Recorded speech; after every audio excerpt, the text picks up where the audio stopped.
आप सभी के हृदय में विराजमान परमात्मा को मेरी राम राम। कौसल्या एक बात से बहुत दुखी है। उन्हें इस बात का दुख नहीं है कि दशरथ ने राम को राज देने के लिए कहा था और वनवास दे दिया। वे स्पष्ट रूप से राम से कह रही हैं कि मुझे कोई भी अफसोस नहीं है इस बात का कि दशरथ ने जो तय किया था, निश्चित किया था कि तुमको राज्य देंगे, वह न देकर तुम्हें वनवास दे दिया। किंतु दुख इस बात का है कि क्या ये लोग इस बात को नहीं समझ पा रहे हैं कि यदि तुम वन चले गए तो तुम्हारे बिना न भरत जी सकेगा, न राजा जी सकेगा और न ये अयोध्या की प्रजा ही जी सकेगी। तुम सबके प्राण हो राम, और मैं इस बात को लेकर आश्चर्यचकित हूं कि कोई स्वयं से अपने प्राणों को दूर कैसे कर सकता है। इतना नासमझ कोई कैसे हो सकता है। उनकी नासमझियों पर मुझे दुख हो रहा है, अफसोस हो रहा है। कौसल्या यूं तो बहुत धैर्यवान है, किंतु सुमित्रा की तुलना में उनका कलेजा उतना मजबूत नहीं है।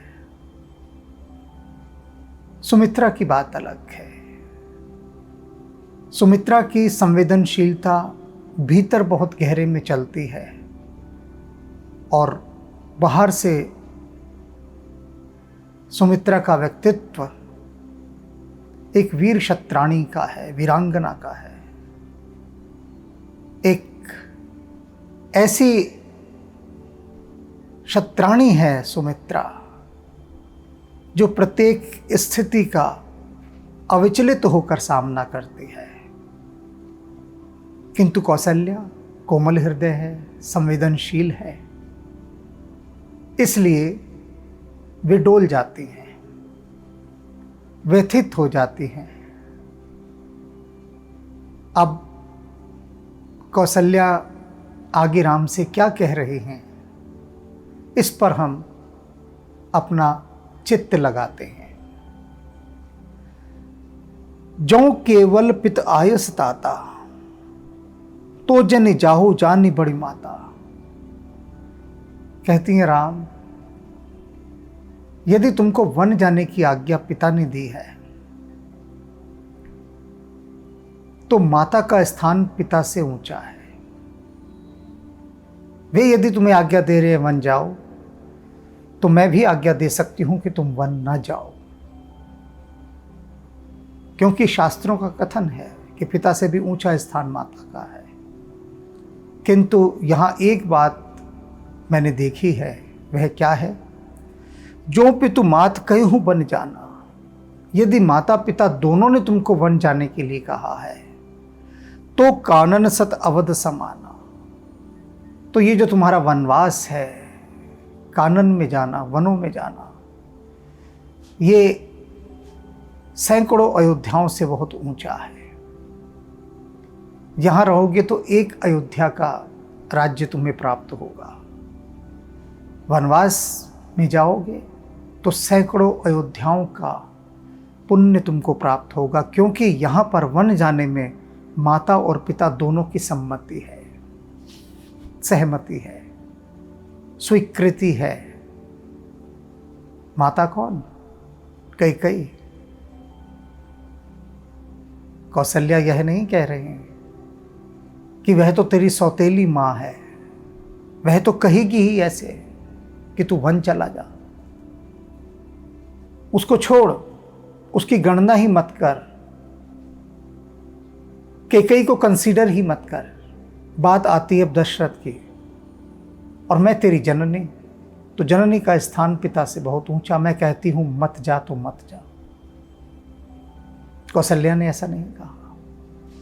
कैकेयी को भी पूरा सम्मान, वही रुतबा, वही दर्जा दिया जो उसको दे था, और कहा कि दोनों की सम्मति है, माता की भी पिता की, तब तो राम तुम्हारे लिए वन जाना है, सैकड़ों अयोध्याओं का पुण्य प्राप्त करना है।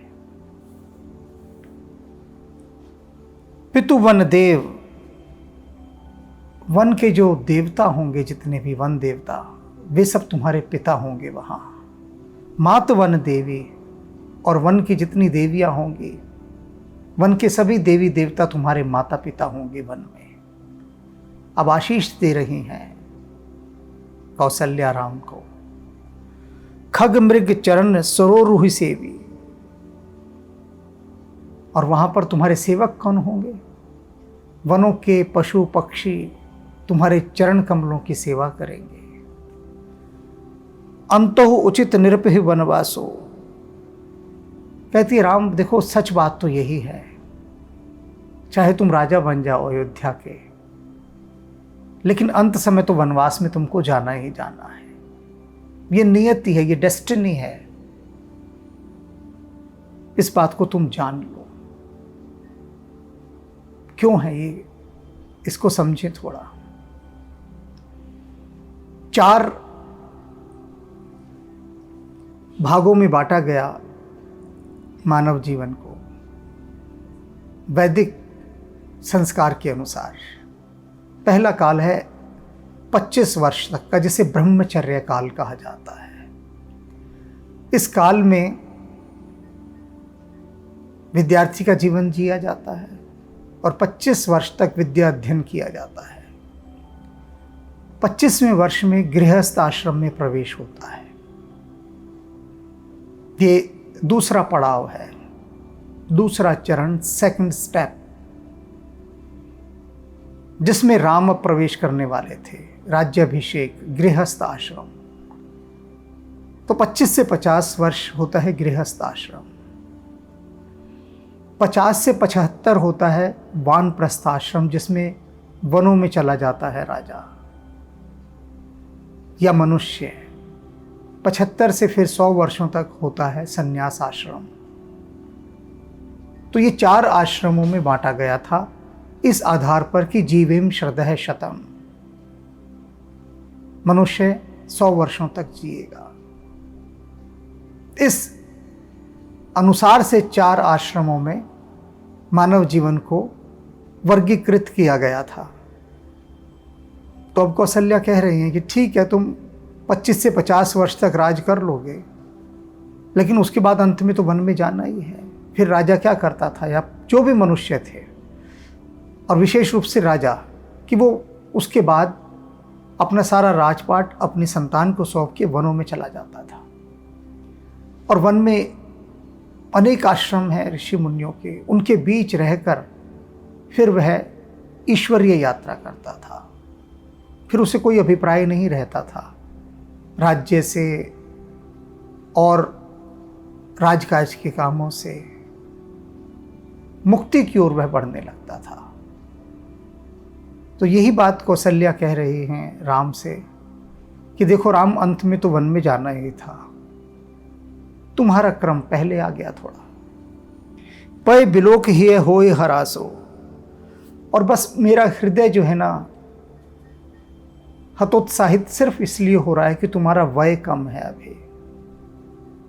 अभी तुम सुकोमल राजकुमार हो, तुम्हारा यह वय वन में जाने का नहीं है। जो तुम्हारी अवस्था है, यह तो तुम्हें गृहस्थ आश्रम में रहकर अपने काम देखने थे, घर गृहस्थी संभालनी थी, राजकाज देखना था। समय नहीं आया अभी तुम्हारा वन जाने का, लेकिन उससे पहले ही तुम्हारा वनों का बुलावा आ गया। तो इसलिए मेरा मन हतोत्साहित हो रहा है। बड़ भागी बन अवध अभागी, कहती हैं कि ये जो वन है ना, जहां तुम जा रहे हो, बड़ा भाग्यशाली है। वे वनवासी, वे आदिवासी बहुत बड़भागी हैं। कितना बड़ा भाग्य है कि राम तुम उनके पास जा रहे हो। अवध अभागी, और ये जो अयोध्या है, इससे बड़ी अभागी कोई नगरी है ही नहीं। बहुत अभागी है ये अयोध्या। जो रघुवंश तिलक तुम त्यागी, जिसने रघुवंश शिरोमणि, रघुवंश के तिलक राम को त्याग दिया। कितनी निर्भाग है ये अयोध्या, और कितनी बड़भागी हैं ये वनवासी। जो सुत कहो संग मोहि लेहु, तुमरे हृदय होई संदेहु। मन तो मेरा बहुत कर रहा है राम, कि मैं तुमसे कहूं कि राम मुझे भी अपने साथ वनों में ले चलो, लेकिन मैं ऐसा नहीं कहूंगी। और उसके न कहने के पीछे मेरा एक ही कारण है, तुमरे हृदय होई संदेहु, कि तुम्हारा हृदय कहीं संदेह से ना भर जाए। किस बात का संदेह? इस बात का संदेह कि देखो मेरी जननी मुझे वन नहीं जाने देना चाहती, इसलिए उसने ये है एक अड़ास लगा दी है कि मैं भी तुम्हारे साथ वन चलूंगी। अब राम ये स्वीकार ही नहीं कर सकते कि उनकी जननी उनके साथ वनों के कष्ट भोगे। तो राम क्या कहेंगे कि अच्छा ठीक है, मैं ही नहीं जाता वन, झगड़ा खत्म। तो कौशल्या कह रही है इस संदेह से कि कहीं तुम यह ना समझो कि मैं तुम्हें वन जाने से रोकने का ये एक बहाना लगा रही हूं, यह एक मेरा व्याज है। इस व्याज को तुम ना समझो, इसे कारण ना समझो मेरा तुम्हें रोकने का। इस कारण से नहीं कह रही हूं, अन्यथा मन तो मेरा है कि मैं तुम्हारे साथ वनों में जाऊं। पूत परम प्रिय तुम्हें सबके, कहती है राम तुम ऐसे पुत्र हो जो सभी को बहुत प्यारे हो, मुझे ही नहीं सभी तुम्हें बहुत प्रेम करते हैं। प्राण प्राण के जीवन जी के तुम क्या हो? तुम सभी प्राणों के प्राण हो, और जितने भी लोग ये जी रहे हैं ना अयोध्या में, तुम इन सबके जीवन हो, प्राणों के प्राण हो, जी का जीवन हो तुम। ते तुम कयूं मात बन जाओ, मैं सुन बचन बैठ पछताओ। और तुम कह रहे हो कि मां मैं वन को जा रहा हूं, तुम वन को चले जाओ और हम यहां सब बैठे बैठे पछताएं, क्योंकि तुम तो हमारे प्राणों के भी प्राण हो, हमारे जीवन का जी हो तुम। जब जी ही चला गया, प्राण ही चले गए, तो देह क्या करेगी?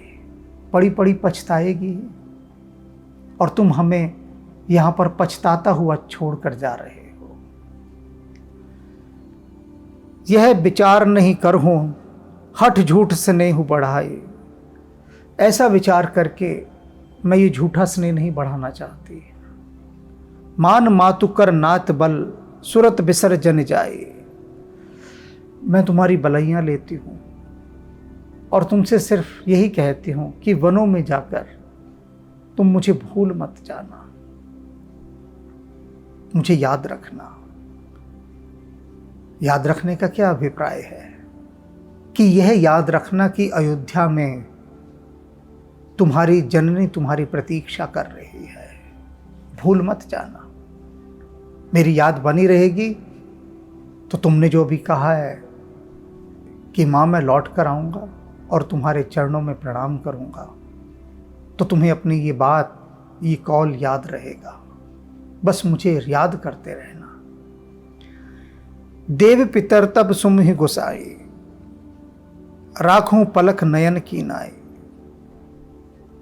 मेरी ये शुभकामना है कि जितने भी देवता हैं, देवियां हैं, पितृ हैं, हमारे पूर्वज हैं, वे सभी तुम्हारी इस प्रकार से रक्षा करें जैसे पलकें नयनों की रक्षा करती हैं।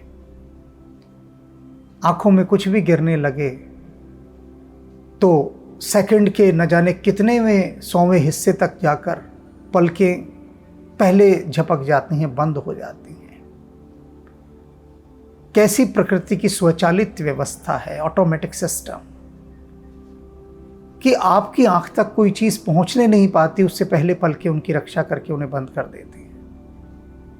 तो जिस प्रकार से पलकें नयनों की रक्षा करती हैं, उसी तत्परता से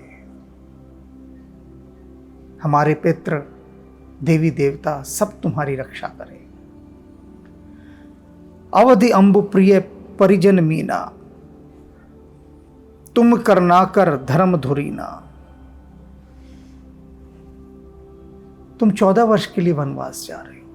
ये 14 वर्ष जानते हो क्या है? ये जल के समान है। और हम सब लोग किसके समान हैं? मछली के समान। तुम ही करुणा कर धर्म धुरीना।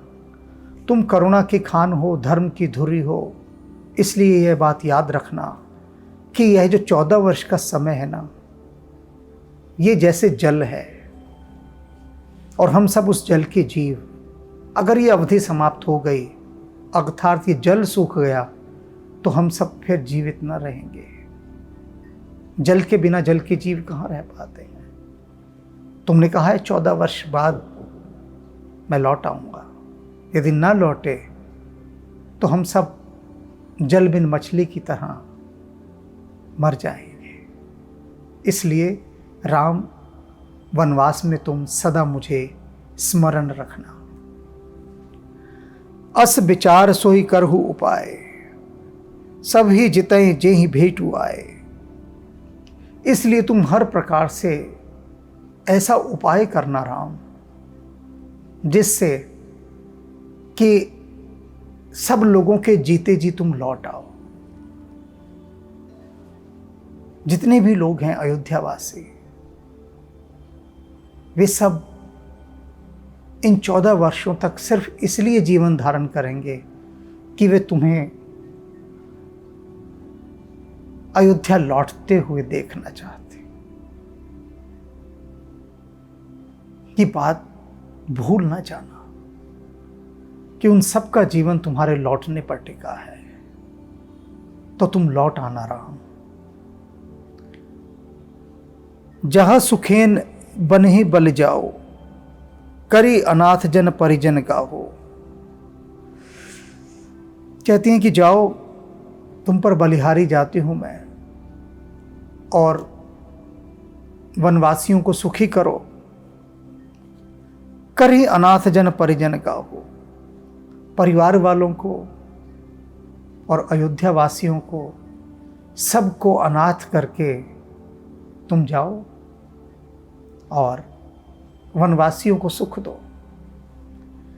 यहां पर कौशल्या की टीस भी दिखाई दे रही है।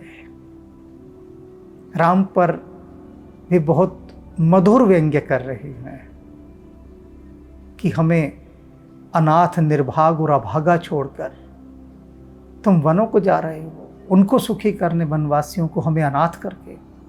तो जाओ, मैं तुम्हारी बलैया लेती हूं, वनवासियों को सुखी करो, ऋषि मुनियों को आनंदित करो। हमें तो अनाथ कर ही दिया है तुमने। सब कर आज सुकृत फल बीता।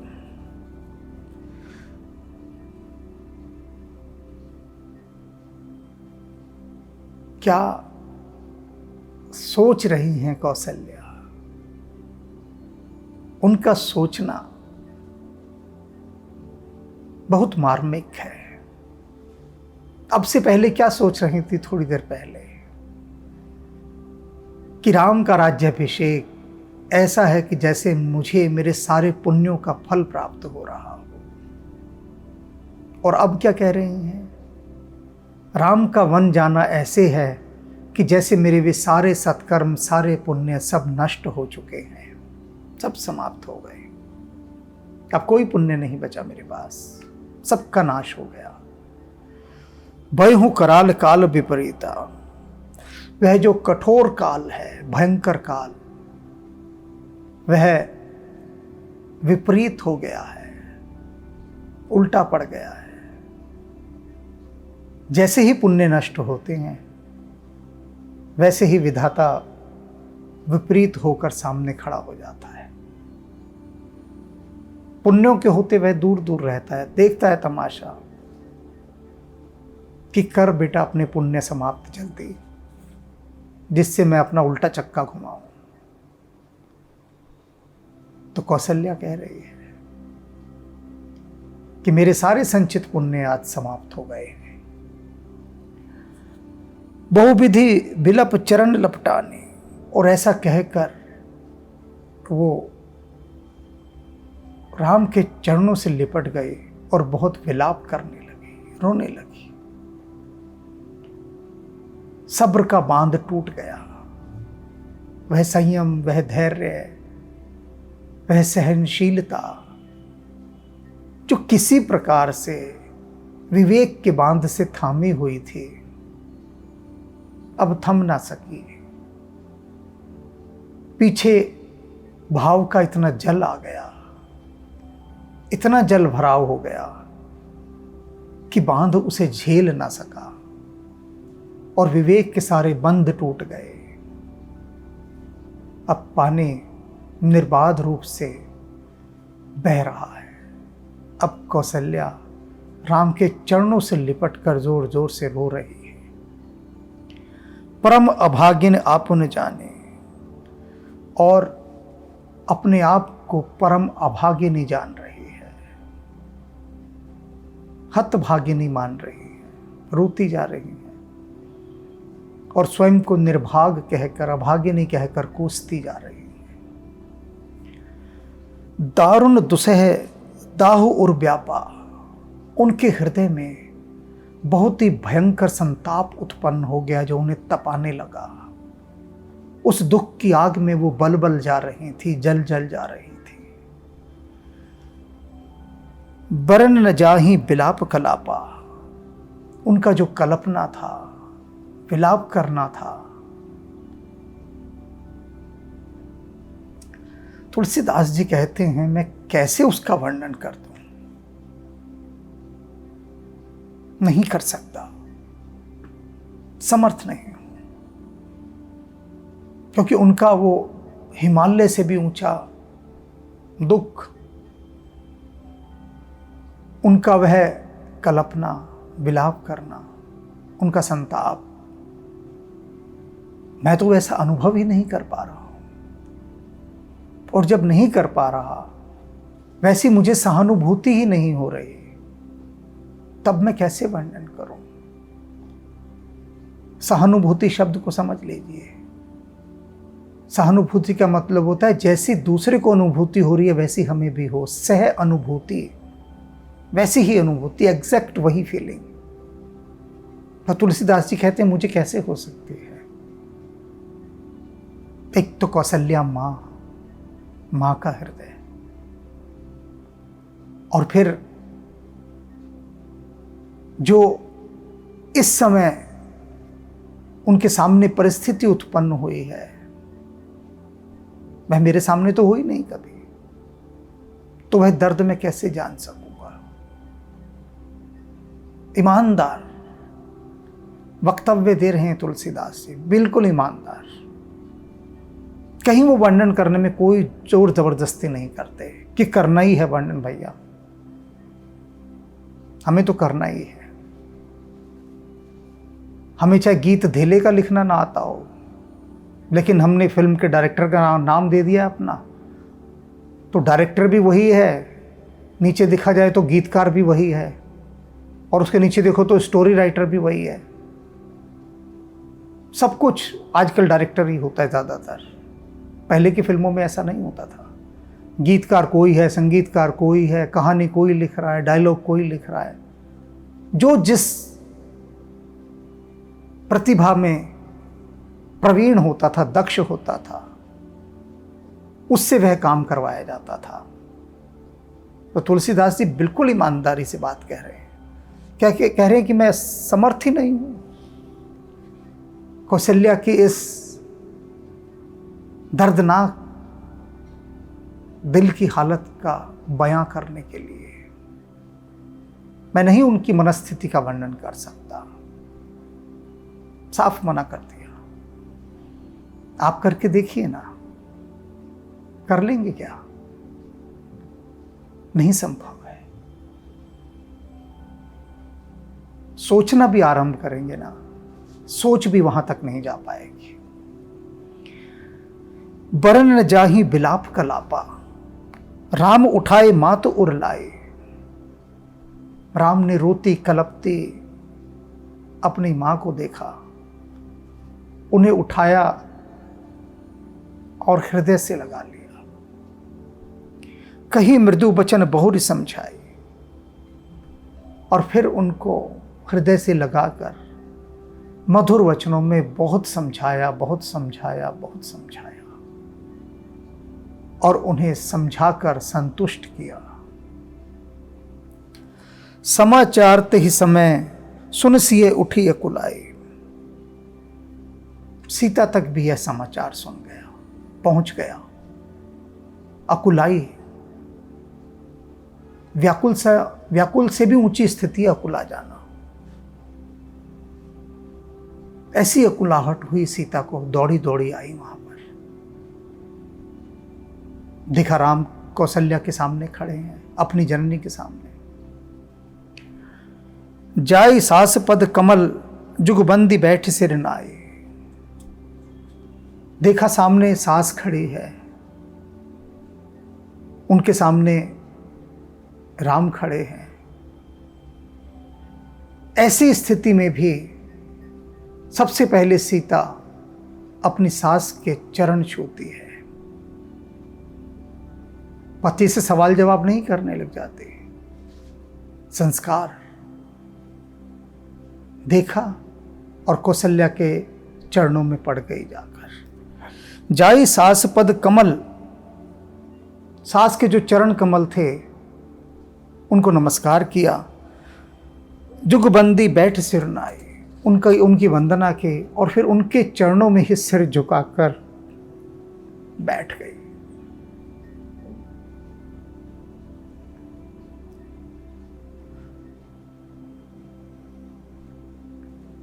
उठी नहीं, उठी नहीं, उठी नहीं, अपनी सास के चरणों में ही सिर झुकाकर बैठी रही।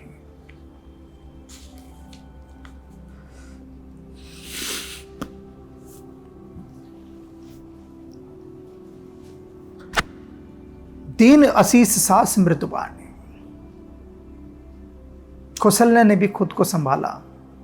देखा सीता ने आते ही उसके चरणों में अपना सिर झुका दिया और बैठी हुई है, और उन्होंने मधुर वाणी में उसको आशीष दी, आशीर्वाद दिया। अति सुकुमार देखी अकुलानी। देखा कितनी सुकुमार है सीता। अब ध्यान सीता की तरफ गया। अपना दुख, अपनी चिंता सब उड़ गई। सीता को देख रहे हैं कि ओहो, मैं तो अपना ही सोच रही थी, सीता की क्या दशा होगी। यह देखकर अकुला गई कौशल्या।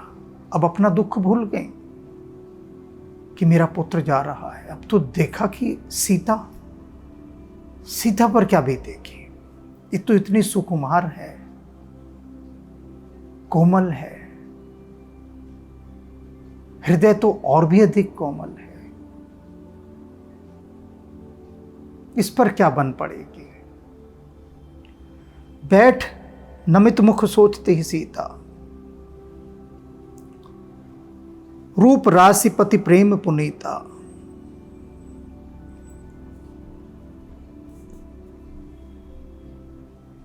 मुख नीचे किए सीता बैठी हुई है। कौशल्या उन्हें देखती जा रही है। कैसी है सीता। रूप की राशि है, पति के प्रेम में पवित्रता के साथ गुथी हुई है। ऐसी सीता कैसे राम का वियोग सहन करेगी। चलन चहत बन जीवन नाथो। जिसके प्राणनाथ वन को जाना चाह रहे हैं, वह सीता कैसे रहेगी। राम तो उसके प्राणनाथ हैं, उसके प्राणेश्वर हैं। प्राण ही चले जाएंगे तो फिर शेष क्या रहेगा? कि हे सुकृत मन हो ही साथ हो, किस पुण्य का उदय हो। अब सीता सोच रही है कि किस पुण्य का उदय हो कि मेरा राम का साथ हो जाए, अर्थात मैं राम के साथ वन को चली जाऊं। वे मेरे प्राणनाथ हैं, उनके बिना तो मेरी कोई गति ही नहीं है, दुर्गति है। तो कैसे योग बने कि मैं राम के साथ चली जाऊं। कीर्तन प्राण की केवल प्राणा, विधि कर्तव्य कछु जाई न जाना। कहती विधाता के मन में क्या है, क्या वह चाहता है, इसे कोई नहीं जान सकता। क्या करेगा विधाता? क्या उसके प्राणों को वन में भेज देगा और उसका शरीर यहीं रह जाएगा, प्राण प्राण ही चले जाएंगे, या फिर शरीर और प्राण दोनों वन में जाएंगे? अर्थात मैं यहीं रह जाऊंगी, राम अकेले जाएंगे, या राम मुझे भी साथ ले जाएंगे? कुछ भी स्पष्ट नहीं है। और यह सब विधाता जानता है कि क्या विधाता के मन में है, क्या उसने करनी कर रखी है, क्योंकि बेबूझ हैं उसकी सारी बातें। कुछ नहीं समझ सकते हम, कुछ अनुमान नहीं लगा सकते। अभी विधाता के इशारे समझकर कुछ अनुमान लगाएंगे, उधर वह अपना लिखा हुआ पलट देगा, तब क्या करेंगे? चारु चरण नख लेखति धरने। सीता अपने पैरों के नाखून से धरती को कुरेद रही है, इतनी गहरी सोच में है, कुछ बोल नहीं रही। क्या बोले? सोच में बैठी बैठी सिर झुकाए पैर के नाखून से धरती को खुरच रही है। नूपुर मुखुर मधुर कवि बरने। और जब ऐसा कर रही हैं तो उनके पैरों में जो पाजेब है, उस पाजेब में जो घुंघरू है, वे बज रहे हैं। और उन पाजेबों का बजना कैसा है? मन हूँ प्रेम बस विनती करहें, हम ही सिय पद जन परिहर हैं। कवि क्या कहते हैं? कवि माने यहां तुलसीदास जी स्वयं के लिए कह रहे हैं कि तुलसीदास क्या कहता है कि वे जो पाजेब के नूपुर बज रहे हैं सीता के पैरों में, जिनसे वह धरती को खुरच रही है अपने पैर के नाखून से, खुरचते समय जो वो घुंघरू बज रहे हैं, वे क्या कह रहे हैं? कह रहे हैं मन हो प्रेम बस विनती करें। जैसे प्रेम के वशीभूत होकर वो सीता से विनती कर रहे हैं कि तुम हमारा त्याग मत कर देना, हमें उतार मत देना अपने पैरों से। अब इसका मर्म समझिए, इसका सूक्ष्म अर्थ समझिए कि सीता कह रही है कि मैं राम के पांव की पाजेब के घुंघरू हूं, तो हे राम तुम मुझे उतार कर मत चले जाना, मुझे अपने पैरों में ही बंधा रहने देना। तुम्हारे पैरों की पाजेब के घुंघरू बनकर मैं बजती रहना चाहती हूं। तुम जैसे जैसे चलोगे, तुम्हारे साथ साथ मैं वैसे ही घुंघरुओं के समान गीत गाती चलूंगी प्रत्येक स्थिति में। ये कितनी गहरी भीतर छिपी हुई बात घुंघरुओं के माध्यम से तुलसीदास जी ने कही है। मंजू बिलोचन मोचती बारी। सीता जी की आंखों से आंसुओं की धाराएं बह रही हैं। बोली देख राम महतारी। उनकी ऐसी दशा देखकर राम की मां राम से कहती हैं, तात सुनहु सी है अति सुकुमारी। राम सुनो, सीता बहुत सुकुमारी है, बहुत कोमल है, बहुत प्यारी है। सास ससुर परिजन ही प्यारे। न केवल सास ससुर को बल्कि सारे परिवारजनों को बहुत प्यारी है सीता।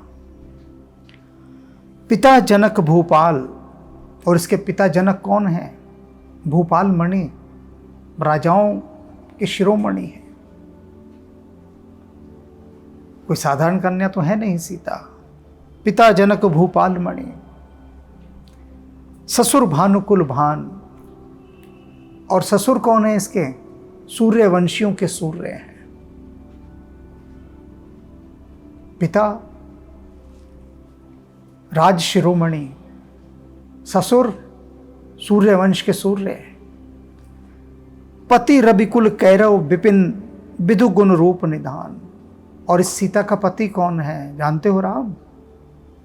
राम को सुनाते हुए कह रही हैं, इस सीता का पति कौन है?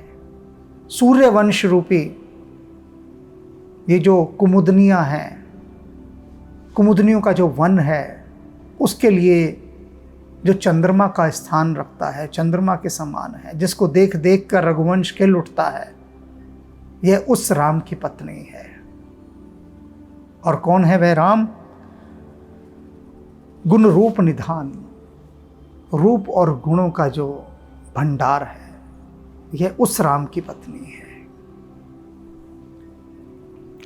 मैं पुन पुत्र वधु प्रिय पाई, रूप राशि गुणशील सुहाई। कहती है फिर मैंने ऐसी पुत्र वधु को पाया है, देखो, जो रूप गुण इन सब की राशियों का भंडार है, शील में, संस्कार में, हर प्रकार से। नयन पुत्री कर प्रीति बढ़ाई, राख्यूं प्राण जान की हिलाई। और राम, मैंने सीता को अपनी आंखों की पुतली बनाकर रखा है और अपने प्राणों को मैंने इसमें स्थापित कर दिया है। सीता में मेरे प्राण बसते हैं। सीता की सारी मनस्थिति को कौशल्या शब्द दे रहे हैं।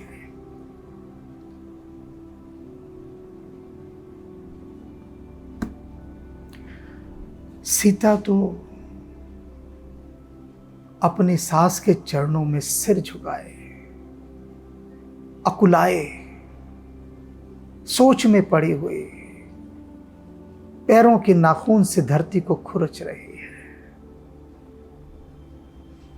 कौशल्या ने सब पढ़ लिया मन सीता का, और सीता के मन के भावों को कौशल्या शब्द दे रही है।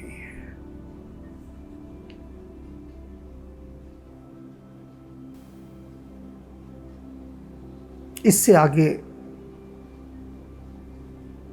अब व्याख्या नहीं हो सकती, मुश्किल है, बहुत मुश्किल है। विश्राम देना होगा अभी मुझे। इतना कैसे कह पाया हूं, राम जानते हैं, राम ही जानते हैं। हनुमान जी ने इतना बुलवा दिया, बस उनको कह दिया था। हनुमान जी को बुलवा तो रहे हो हमसे, पीछे बैठ के संभालते रहना, भावों का अतिरेक ना होने देना, ओवरफ्लोइंग मत कर देना, संभालते रहना। कितना संभालेंगे हनुमान जी, खुद ही नहीं संभल पा रहे हैं वे। तो आज यही विश्राम देते हैं, थोड़ा संभल जाएं, शेष फिर